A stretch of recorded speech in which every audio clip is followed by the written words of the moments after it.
really want to connect with my purpose. And I got to contemplate that a lot in there. And not once did I feel afraid. I actually felt supported the whole time through. It was beautiful. What a blessing. What a blessing to have that time for yourself to really connect.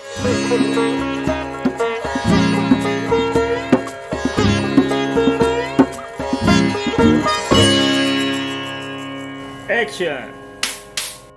Welcome to the Spirit of Yoga podcast. My name is Burkhard and I'm welcoming one of our heroic participants and graduates who came all the way from Australia to join us here for this podcast episode. And she's actually come a very long way. She joined several of our virtual online yoga teacher trainings. Then she joined the Bali Bliss Retreat. Then she came again back for the Bali Bliss Retreat, an on-site paradise experience. Then she just went into a darkroom retreat, 3 days locking herself up in complete darkness and meditating. And now she signed up for a meditation teacher training with us in India. So that's a very big journey. And I'm super happy, Lynn, that you traveled 3 times around the world to come to meet us here in our wonderful Bali film studio. Thank you for making the long way. Welcome back home. Thank you. I'm so happy to be here. I'm always love coming back to Bali and seeing all of you and learning from all of you. And that's probably why I've done so much with you, is because it just seems to snowball like one into the next when you're mentioning all those different things. And when you put it that way, it does sound like a lot of things. Yeah. That's why I'm saying 3 times around the world. A long journey of so many hundreds of hours of virtual training and so many long journeys to travel to the roots of yoga. So thank you, Lynn, for your dedication to show up. And you summarized it nicely between your second Bali Bliss retreat and the following darkroom retreat. You said something along the lines of like, what choice do I have? All in. All in is the choice. So sometimes we don't even have a choice. We just feel this heartfelt inclination, that aspiration, this secret and sacred calling of the heart, which in a way inspires us to cultivate this aspiration to go deeper on the spiritual path. I definitely felt that after the first retreat. Like, as soon as that retreat was over, I knew I was coming back. I just knew I was coming back, and I was just trying to work out how I could stay longer this time. And even going from this retreat, because you include in that the 1-day silent retreat, it just seemed like a natural flow to go into the 3-day silent retreat as well. It prepared me even better. So, everything, once you start on this journey, everything just seems to come to you at the right time. And that's what Akasha's done for me too, is like everything's been offered at the right time. And like the puzzle pieces falling into place and somehow miraculously matching and being aligned. Absolutely. Awesome. Absolutely. Yeah, maybe we can wind back for a moment and understand where you came from. I mentioned already from Australia, geographically speaking, but I know that you've also been into the personal training, the more physical side of things. But by now, as a seasoned instructor, coach, and guide for your own clients, you, of course, incorporate a more holistic perspective, taking in also this yogic wisdom, the breath, the asana practice, the art of living, of the more psychological, emotional elements in the guidance that you offer. So maybe you can share a bit your background, what brought you at all to this yoga and meditation journey, that you somehow feel ready to jump into the deep end. Yeah. I'd say it all started probably about 5 years ago when I decided that I wanted to do more with my life. And at the ripe age of 54, I decided to go back to uni and do my Cert 3 and 4 in fitness, because I always I loved helping people in the gym, even though I was there as a client myself, and people would often come up to me and ask for help. And I had been asked by 2 different gyms to work for them, even though I wasn't qualified. And I thought I need to get qualified. So I took myself back to uni and did that. And I started taking on the clients I attracted seemed to be older clients, either my age or a bit older. And of course, the resistance training really helped them.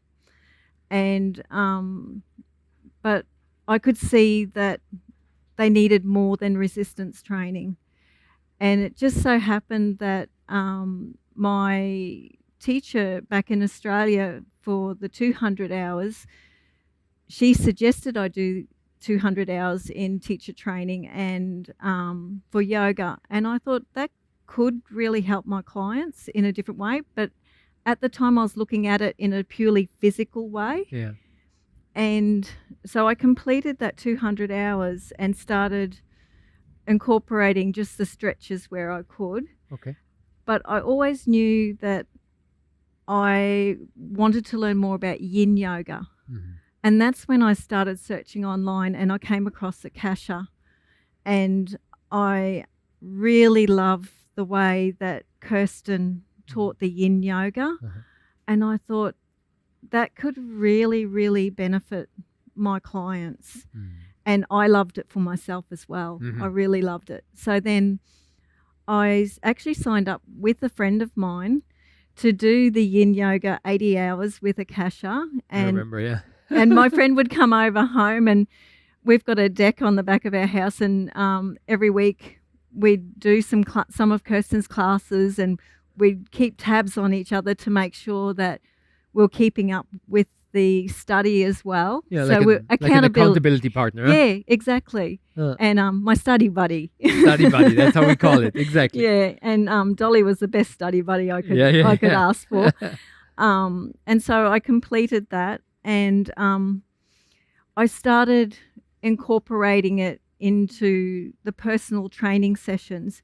So one way I incorporated the yin yoga was, at first, some of my clients could only hold the postures for a small amount of time. So then it wasn't really a yin posture, it was more a stretch. So I would put it towards the end of their training session. But then I would slowly increase it until they could hold the postures for the 3 or 4 minutes, which we need, as you know, to reach those connective tissues and to get that relaxation feeling too. Exactly. And ease into it and soften. Yeah, so once they were able to hold that, then I would start their sessions with the yin postures, because as we know, those tissues need to be exercised while they're still cool. Yeah. We didn't want to warm up and then we would miss the point. And so the way I train people has really evolved. So now I try to incorporate, if it's going to benefit them, I'll bring in the yin posture at the beginning. Then we'll do a little warm up. Then we'll do the training session with the weights, and then we'll do the regular stretches. But I also found then that I wanted to learn more, and so I signed up for the 300 hours. And I've recently done the meditation side of it, and I love the meditation. And I've learned a bit about the pranayama, the breath along the way as well. So the way I've looked after my clients has expanded again. So now if I feel, because we live in such a hectic world these days, and people rarely take time for themselves, especially women, especially mums. Yes. And dads. Yes. But I specifically train women. Sure. And to actually sit down and work out a weekly schedule with them where they can fit in some pranayama or some meditation and their training session and some yin postures, and give them that holistic support. Yeah. And I've really seen some women who come in with serious problems, serious muscular, skeletal problems. Yeah. I've got one beautiful client, Annette, and Yeah. I'm sure she wouldn't mind me sharing. When she first came to me, she couldn't walk from here to 2 meters without pain. And I remember having the conversation with her on the phone, and I'm thinking, oh, wow, she had so many spinal issues Yeah. that she had been dealing with. And Annette was 74, and she had previous experience in the gym years ago. Yes. And so we had to start really slowly with Annette and just body weight, Basics. really, simple movements. And Yeah, with a 74-year-old lady with spinal issues for years and decades, of course, you got to be very gentle, very careful. And the feedback from her was really important too. So all the way along, I'm like, does that feel okay? Does that feel okay? Yeah, checking in. And even the next day, how do you feel? And things like that. But the real changes came with her when I started incorporating the yin postures. And I was able to, she also wanted to train more than once a week. So sometimes, like, she would have her session with me, and then I would do a session for her written up that she could do at home. Okay, like a home practice homework. And too. it was mostly yin postures. Beautiful. And really important that she comes out into the rebound postures and transition really well between the postures as well. And she has just done so well. Now she walks several times a week, at least 30 minutes each time. But didn't you just before say that when she started with you that you could barely walk like 3-5 meters or like whatever, couple of feet? And like it's been teamwork. It really has. Like she does get some Bowen therapy as well when she needs it. Sure. But that also works on those deeper tissues as well. So it's a really good complement, and I try to work in with that as well. And that's why the weekly schedule is so important. The regularity, of the both of you meeting once or even more regularly per week, and then she also has some homework where you have the skill and qualification, and you can customize, tailor the practices for her. Because you've been around and you're not a physiotherapist, but almost. No, you're like a fitness trainer, certified level 3, level 4 university, and the 200-hour yoga teacher training. Now the 300-hour advanced teacher training with us, and you've been around. So in this way, you can step up your game by now and offer such a holistic guidance, even in a more challenging case, as you were describing. Yeah, beautiful. And it is a real collaboration too, because sometimes they have their physiotherapists or exercise physiologists, and so we work together. It's not just what I do with her, but the thing with Annette is she was fully committed, and I love that. Fully committed, and she was also like sometimes I offered some pranayama or breath work or some short meditations. I shared some of your short meditations with her as well. Awesome. And I love that. And to see someone who she gives a lot to the community as well. Yeah. And to see her give, she's still passing it on also with 74 years You would not believe she was 74. Yeah, also when you just indirectly mentioned your age, I was kind of like, oh, I also wouldn't believe your age. So. But it's been like to see, even at that age, that they can see the need to give to themselves more and to really grow from that. Even at that age, you just, it never stops. And that's what I've learned from Akasha and through study with yoga, like the learning and incorporating different things, it never stops. Lifelong journey. I love it. Me too.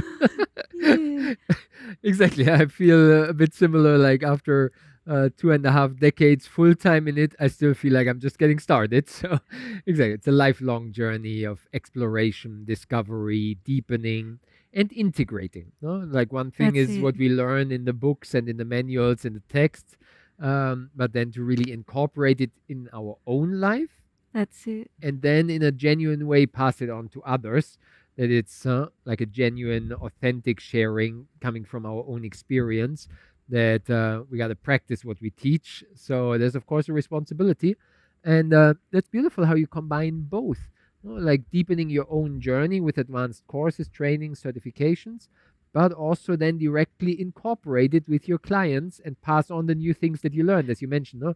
The yin yoga, you integrated it with your personal training. Then the meditation, you integrated for your clients for a more holistic approach. The breath coming into the equation with the pranayama, yogic breath work. Amazing how you combine your own self-study with the sharing. So that's exactly the way to go. Yeah. Yeah, the funny thing is, I wasn't quite sure how this was all going to unfold, and I felt in myself that when I did the yin study that I'd be teaching yin classes straight away, and I saw how beautifully Kirsten taught those classes, and I thought, oh, can I really teach to such a high standard, because she is so authentic and it just flows out of her, and that's what I wanted for my clients as well. And I was feeling like a bit of a fake for a while because I wasn't teaching classes. And then part of me, the more study and the more I incorporated yoga into my life, I realised it is a journey, and it is a personal journey. And I'm finding that maybe at this stage, one-on-one is the way that I'm meant to really reach my clients and be effective for my clients. Not saying that I won't teach classes. I do want to teach classes. But at the moment, I feel this is right where I'm meant to be. And that's also where you're coming from, from the personal training, one-on-one guidance with your clients there, where you're so qualified and so experienced for extended periods. And then you gradually, slowly but surely weave in the new wisdom and practices and skills you found and make them accessible to your clients. And you, in this way, grow with the challenges and step up your game. And the one-on-one teaching, you could even just stay with that, because it is actually a classical way of teaching, which in the ancient Indian tradition was done exactly like that. So the modern group yoga class is actually rather a newer phenomenon in the format that we are teaching it nowadays. More classical is actually the one-on-one sharing between the teacher and the student. So you're very much aligned with a classical ancient approach. Yeah. And I love it. I love it. I think I've always loved the one-on-one.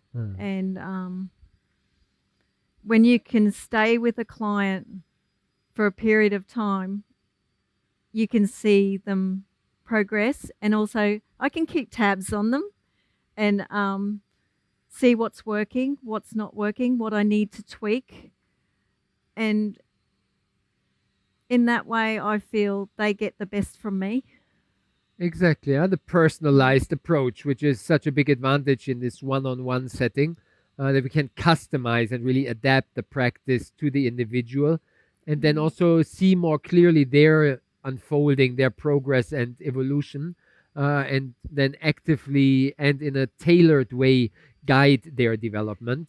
So that's in a way actually one of the reasons why in the online format we also choose this one-on-one guidance in our virtual courses, to also have the one-on-one mentorship, where each participant also gets feedback on the assignments of their own teaching skills, etc. So this one-on-one setting, as we're having it now, it has a beautiful intimacy, deeper connection, this dyad with kind of together connecting as one. As you mentioned also with your clients, you said, no, it's a teamwork. Together we explore and see what's realistic, what's possible, what obstacles are coming up with. Before we started the recording today, we had a variety of obstacles coming up. Oh, the monsoon rain was hitting in strongly. Now the construction site next door is picking up after the lunch break. No, there's always things going wrong in life, not perfectly going to plan. But then together we kind of juggle and see how we can make the pieces of the puzzle fit, how we don't drop any important balls, keep like the essential ingredients in place, and then together we go deeper as you are doing so Yeah. beautifully with your clients. Yeah. Amazing. Maybe let's shift gears for the last part of our conversation. I'm very curious about your retreat experiences, and both on-site the group experiences with the Bali Bliss retreats, but then also I'm very curious about the darkroom retreat experience where you alone go into intensified practice. So maybe you can share in a nutshell how that journey was unfolding for you. So more for the darkroom? Maybe start a bit how, no, just make it alive, because just last week, 10 days ago, we finished the Bali Bliss retreat. Yeah. You said you chose that on purpose as a preparation for the darkroom retreat. So maybe you can describe your journey out of Australia into Bali Bliss and then all the way into the deep end of the darkroom. Yeah. Well, the Bali Bliss retreat, I was curious if it was going to be different from the first retreat that I did. Yeah. And even though there was a lot of similarities, each day was a different experience and different from the previous retreat as well. I found I was able to go deeper this time. And of course, you've got different personalities each time. Sure. And we had a different venue and and we bounce off each other. Yeah. So you get different perspectives, different experiences with different participants as well. Plus you brought even your friend from Australia, so you introduced her to the deeper end of the journey. So different perspectives, different journeys together. That was a different experience too, because we had the 1-day silent retreat. The first retreat I went to, I was completely on my own. So it was probably easier for me. And so this time I was there with a companion. We shared accommodation. So that was different again and a little bit more challenging as well. But it was still true that you need to go inward more. That didn't change. And then going all the way inward from... So we had that. I thought that was going to be a really good preparation to go into that darkroom retreat, because we still integrate with each other. We're still mixing with each other. But the darkroom I knew was going to be more challenging. I did try to prepare myself as much as I could, even from home. Each night when I did meditation, I made sure it was after my hubby had gone to bed and all the lights were out, and I would meditate quietly. Beautiful. And instead of turning the lights on to go to the bathroom and then to go to bed, I'd keep the lights out and sometimes keeping my eyes closed and making my way to the bathroom. Awesome. And making my way to the bedroom and coming in. And I prepared my husband saying, this is what I'm doing, so I won't be speaking when I come to bed. And so I'm glad I did that. Amazing. And then the amazing thing I found when I went into the darkroom retreat, I did prepare for that too. Kirsten suggested just sitting and setting an intention before I went in. I also had a beautiful 2-hour massage before I went in. Perfect. And then just... Bali style. Yes, the best style. The cherry on top of the cherry cake after Bali Bliss retreat, a 2-hour massage. And then I was nice and chill. And then I just sat and thought about what my intention was going into this darkroom retreat. I didn't want to just waste the time sleeping and things like that. So yeah, there was a recommendation I gave to you. I took your advice and made sure I was well rested for a few days before, so I wasn't so tired. Great. And I remember stepping into the dark room and closing that door. And the funny thing is, I sat on the meditation bench with the biggest smile on my face, feeling like a kid in a candy store. Finally, I'm here. I just felt so spoiled because we have such hectic lifestyles. And who has the privilege these days to take a few days to just be still and go inward and be fully concentrating on our practice? And I got to practice 3 times a day and meditate and do my pranayama and contemplate.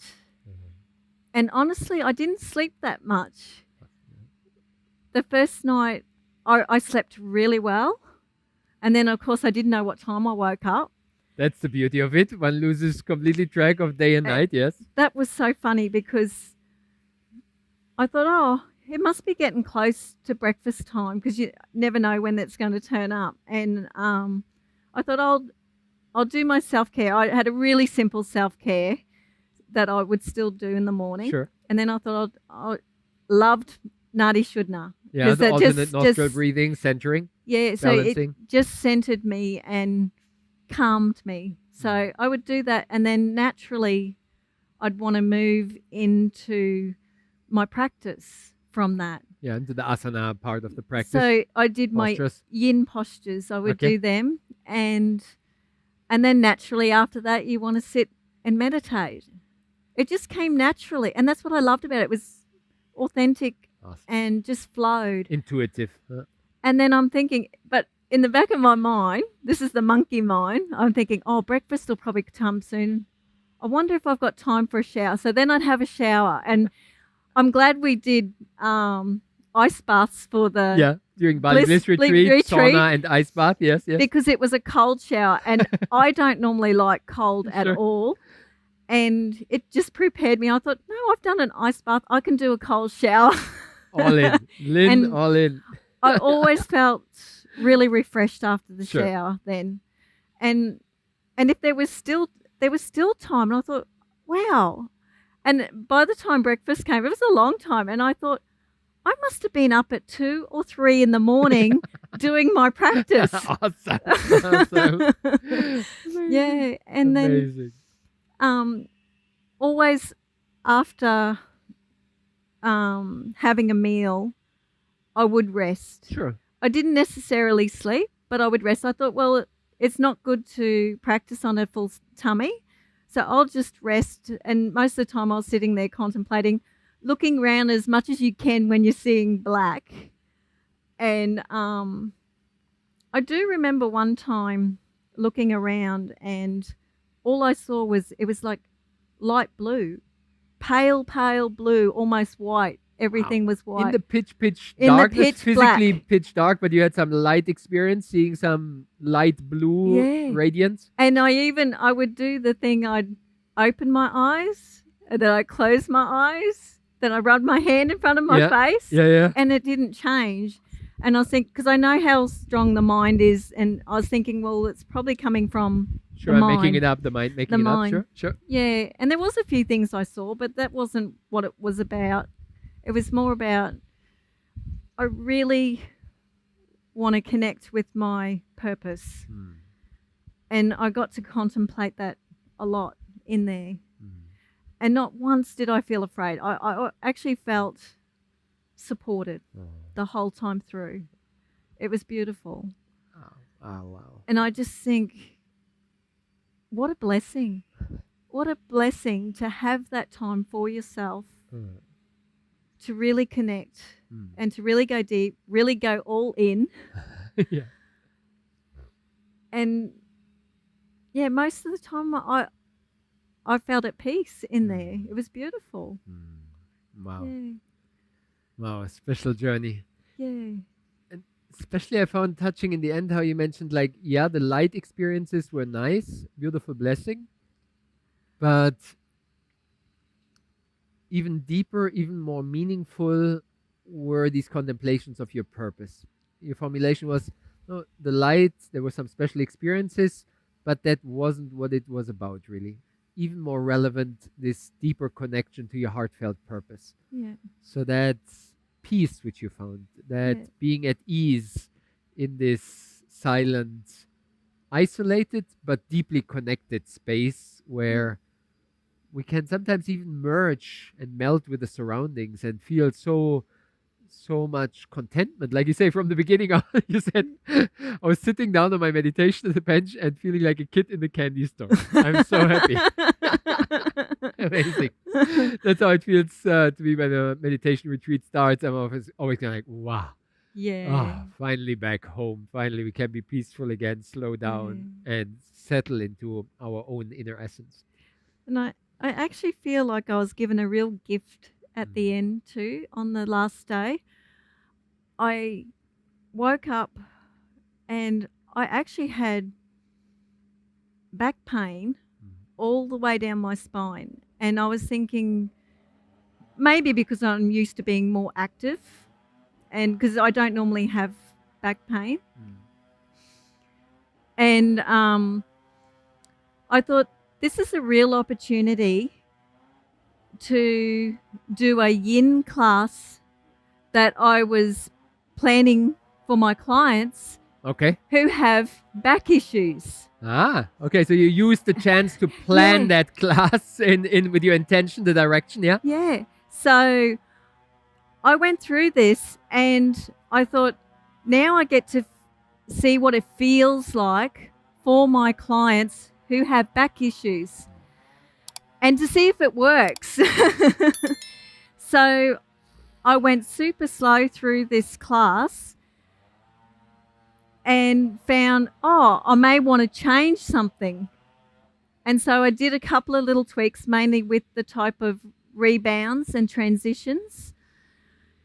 And I felt quite good at the end of it, but I found probably about 20 minutes later, after I finished and I had meditated, I had no back pain. It actually worked. It worked. Amazing. And it also made me more aware of what my clients must be feeling. Awesome. And I thought, yes, there's a few tweaks I need to make there. So, yeah, it made me more mindful of my clients. And I'm really grateful that came to me in that way. Exactly. Directly, experientially having a sense of what the clients go through, and that makes us more understanding and more compassionate also, that we can tune in how challenging it can be for them. I actually just these days had a similar experience how I was confronted with some hospital story, caring and being of support for my partner being in the hospital. And it made me so much more compassionate also to see the vulnerability of our physical body and how easily things can go wrong. Yeah. And then we get more appreciative and more thankful to really see the challenges that many people are going through. And in this way, we can serve with a more compassionate heart. Yeah, definitely. Definitely.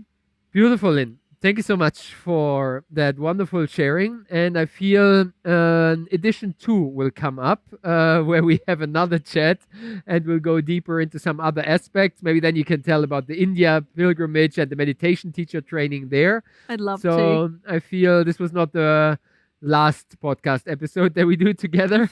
So I'm looking forward to welcoming you back in other wonderful shared programs and in this podcast. So I set the intention that we'll continue this conversation in different formats. And I'm truly thankful that you came here and showed up with an open heart, going all out on the excursions and the ice bath and full bliss journey of the retreat, and then all into the depth of your heartfelt practice in the darkroom. Thank you so much, Lynn, for Thank you. being here with us. Thank you so much. Thank you so much. Awesome. So that was Wisdom in Motion with Lynn giving a beautiful exemplification of how deep one can go on this yogic journey. Thank you so much for staying all the way till the end and enjoying this heartfelt exploration of the spirit of yoga. We look forward to seeing you on other practices, free YouTube videos of asanas, breathwork, pranayama, and so many ingredients provided. Best wishes to you, and big hugs from Bali straight into your heart. Thank you so much, and namaste.